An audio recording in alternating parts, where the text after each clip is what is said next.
स्वामी समर्थ अवधूत चिंतन श्री गुरुदेव दत्त. शुभ सकाळ सर्वांना.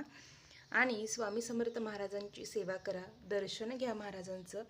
तर स्वामी समर्थ महाराजांच्या आशीर्वादाने तुमचा प्रत्येक दिवस सुखाचा, समाधानाचा, ऐश्वर्याचा आणि भरभराटीचा जाओ, हीच महाराजांच्या चरणी प्रार्थना करते आणि आजच्या व्हिडिओला सुरुवात करते. तर आज आहे शनिवार. तर शनिवारच्या काय सेवा कराव्यात त्या मी पुढे सांगणार आहे. त्यापूर्वी महत्त्वाची शनिवारची जी सेवा करायची असते ते म्हणजे आपलं घर स्वच्छ टापटिपीत ठेवायचं. शनिवारी ही घरातील घाण, तुटकी फुटकी वस्तू जे काही असेल ते घराच्या बाहेर काढून टाकून द्यायचं. कारण की त्यामुळे आपल्या घरात दरिद्रता येते. त्यामुळे शनिवारचं घर सगळं स्वच्छ करा, पडदे धुवा, सगळ्या जाळ्या जळमटं काढून टाका, गोमूत्र, खडा मीठ हे टाकून फरशी स्वच्छ करून घ्या. घरात जेवढं तुम्हाला स्वच्छ करता येईल तेवढं शनिवारचं स्वच्छ करा. त्यानंतर येते, जर जवळपास तुमच्या इथे काळभैरवनाथाचं कुठं मंदिर असेल तर जरूर जाऊन भैरवनाथांचं दर्शन घ्या. कारण आपल्या काळभैरवनाथांची सेवा ही आपल्या कुटुंबाच्या संरक्षणासाठी खूप महत्त्वपूर्ण समजली जाते. काळभैरवनाथांना जाऊन श्रीफळ अमावस्येला ठेवत जा. हे मी तुम्हाला पाठीमागच्या व्हिडिओमध्ये सुद्धा सांगितलेलं आहे की कुटुंबाच्या संरक्षणासाठी त्यांच्या समोर श्रीफळ ठेवून यायचं. ते श्रीफळ फोडायचं नाही. त्यामुळे आपल्या घरातल्यांच्या सर्वांचं सदैव संरक्षण करा अशी विनंती काळभैरवनाथांना करायची आणि घरी निघून यायचं. तर ही सेवा तुम्हाला शनिवारची जमली तर शनिवारची करा किंवा दर महिन्यातल्या अमावस्येला करा. काळभैरवनाथ कोण आहेत तर भगवान शंकरांचा पाचवा अवतार मानला जातो. क्रोध भैरव, चंड भैरव, उन्मत्त भैरव अशी अनेक रूपं काळभैरवनाथांची आहेत. त्यामुळे भैरवनाथांच्या सेवेमुळं आपल्या संपूर्ण कुटुंबाला संरक्षण लाभतं. त्यासाठी काळभैरवाष्टकचं दररोज पठण करा. तेव्हा तुम्हाला संपूर्ण कुटुंबाला सगळ्या बाहेरचा त्रास असेल किंवा काही बाधा असेल यापासून काळभैरवनाथ संरक्षण देत असतात.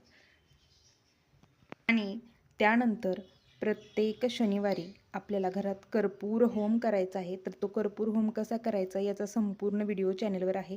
मी आज फक्त तुम्हाला थोडक्यात मी काय सेवा करते ते सांगत आहे. तर तुम्हाला कर्पूर होम दर शनिवारी, तर हा कर्पूर होम केल्यामुळं आपल्या घरात जी निगेटिव्हिटी असते ते कमी करण्याचं काम ही कर्पूर होम करत असतं. तर कर्पूर होम करताना तुम्ही एकतर देवापाशी समोर स्वामींना मुजरा करायचा, स्वामींच्या समोर बसून सुद्धा कर्पूर होम करू शकता. तर आता हा कर्पूर होम करण्यासाठी तुम्हाला एक नारळ घ्यायचा आहे. तो नारळ तुम्ही कितीही महिने वापरू शकता. जोपर्यंत त्याला तडा जात नाही तोपर्यंत हा नारळ वापरू शकता. हा मी वापरलेला आहे त्यामुळे इथे काळा झालेला आहे. तर वापरला तरी चालेल. महिन्याच्या महिन्याला तुम्हाला बदलायचं असेल तरीही तुम्ही बदलू शकता. तर या कर्पूर होमामुळे आपल्या घरातील निगेटिव्हिटी कमी होते, वातावरण शुद्ध होतं, बाहेरची बाधा काहीही असेल तर ते निघून जाण्याचं काम हे कर्पूर होम करतं. आता तुम्हाला किती कापूर लागतील माहीत नाही, मला 6-7 कापूर लागतात. आणि स्वामींसमोर जेव्हा सेवा करतो तेव्हा चढत्या म्हणजे 1 2 3 4 5 6 7 असे कापूर टाकत जेव्हा संपपर्यंत 7 कापूर टाकून श्री स्वामी समर्थ, श्री स्वामी समर्थ किंवा तारक मंत्र किंवा श्री काळभैरवनाथाय नमः असं म्हणून तुम्हाला सेवा करायची असते.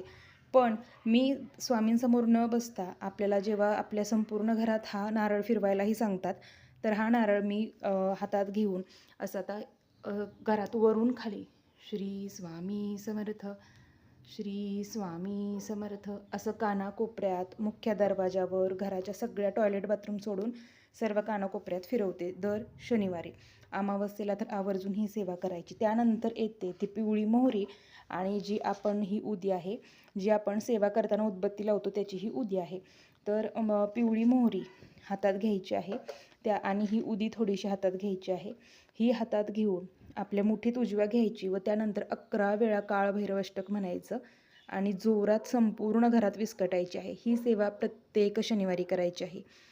प्रत्येक शनिवारी अमावस्येला करून पहा, खूप सुंदर अनुभव येतो.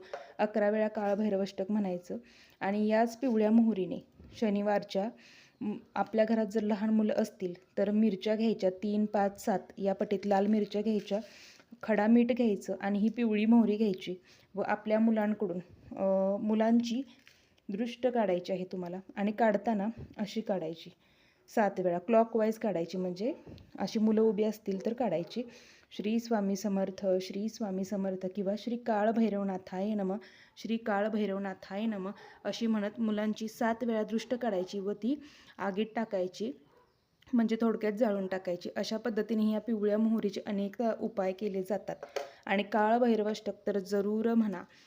काळभैरवाष्टक म्हटल्यामुळे आपल्या घरातील वातावरण शुद्ध होतं, महाराजांचा कृपा आशीर्वाद प्राप्त होतो व आपल्या कुटुंबाला काळभैरवनाथांचं संरक्षण प्राप्त होतं.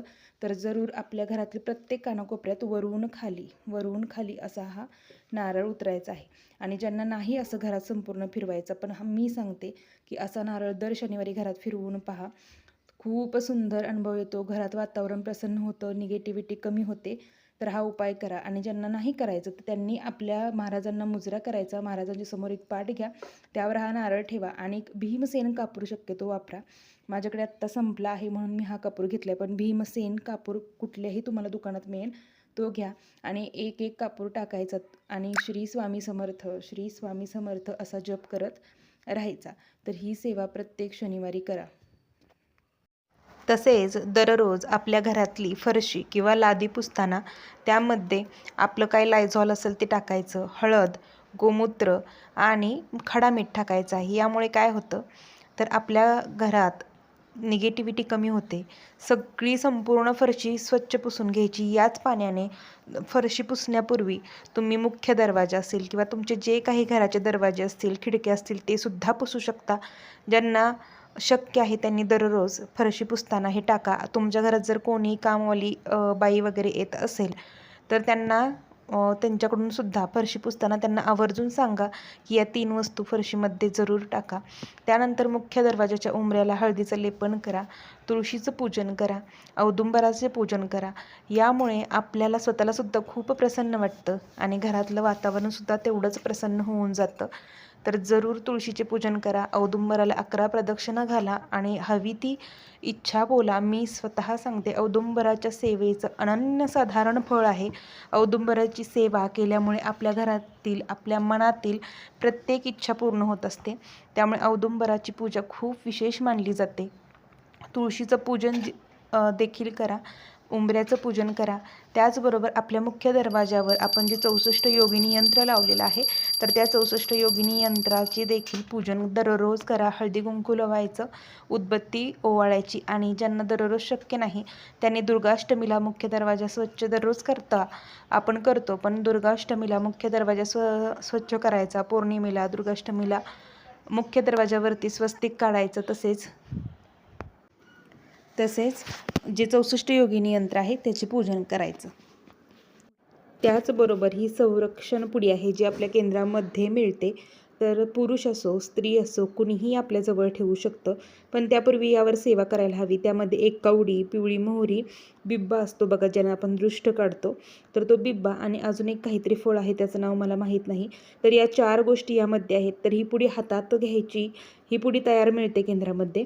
त्यावर 11 वेळा काळभैरवाष्टक म्हणायचं, 1 वेळा श्री स्वामी समर्थ या मंत्राचा जप करायचा व मिस्टरांच्या गाडीच्या डिग्गीमध्ये किंवा मिस्टरांच्या पॉकेटमध्ये तुम्ही ठेवू शकता. महिलांनी सुद्धा पर्समध्ये ठेवू शकता. फक्त मासिक धर्मात याला स्पर्श होणार नाही, कारण की यात कवडी आहे, याची दक्षता घ्या. त्याचबरोबर आपल्या घराच्या मुख्य दरवाजावरती देखील तुम्ही ही संरक्षण कवडी लावू शकता. अशा अनेक सेवा आहेत तर ज्या तुम्ही करू शकता. पण कोणतीही सेवा करा, पण मनोभावे करा. त्या सेवेला सातत्य असायला हवं. त्यामुळे दररोज ही सेवा करा. फरशी पुसताना मी सांगितलेले या 3 वस्तू वापरा. तसेच कर्पूर होम दर शनिवारी करा. काळभैरवाष्टकचं जे महत्त्व आहे ते अनन्यसाधारण आहे. तुमची मुलं किरकिर करत असतील, रडत असतील तर काळभैरवाष्टक दररोज सायंकाळी म्हणून पहा. मी म्हणते म्हणून ही सेवा करून पहा. महाराज तुम्हाला काहीच कमी पडून देणार नाहीत. घरात एक वेळ पैसा कमी असेल तरी चालेल, पण घरात शांतता असणं फार महत्त्वाचं आहे. त्यामुळे जे काही समाधानानं कमवू ते सुखानं खाता आलं पाहिजे. यासाठी महाराजांची सेवा करा. महाराजांच्या सेवा मार्गात या. तर झालेली सेवा महाराजांच्या चरणी रुजू करते. सर्वांना श्री स्वामी समर्थ. अवधूत चिंतन श्री गुरुदेव दत्त.